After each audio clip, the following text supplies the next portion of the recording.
And along the same lines from Stannis the Manus, is there any video you regret making? Yes, there's two. Well, one and a half. The first one is my black metal video. I was fairly critical of it, although in my defense, probably 75% of what I said about black metal in that video was positive, but sorry about that, I'm allergic to nerds LARPing in their basement. My problem with black metal is actually much more simple than that. I think it's boring. Boring music, boring forced edginess, boring recycled imagery, stale. It's just not interesting to me. If there ever was something interesting and fresh about black metal, well, that was like driven on the ground decades ago, right? And also, to be honest, I don't like it. But if you've never paid attention to the lyrics to this song, they're amazing, like hilariously awful. If the black metal fan base wasn't so notoriously shitty, it's especially hard to take seriously coming from a guy who put on homemade armor and posed for pictures in the basement of their house because it kind of looks like a castle dungeon if you turn the lights down a little bit. The reaction to that video was just awful. Thousands and thousands of super angry comments on that video. People made reaction videos about how awful it was.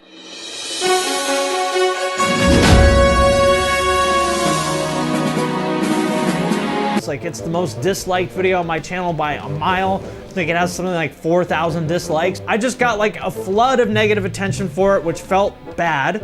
And in hindsight, I should have known better. You make a video about black metal, especially a critical one, and of course that's what's gonna happen. And to be honest, I did come off as kind of a pompous dick in that video, so I was inviting that kind of energy. Although in my defense, probably 75% of what I said about black metal in that video was positive, and that's just not smart. That's not what I wanna do with my channel. That's not what I wanna do with my life. That's not the kind of behavior that I wanna encourage in other people. So if I was to make a video about black metal, I would do it very differently.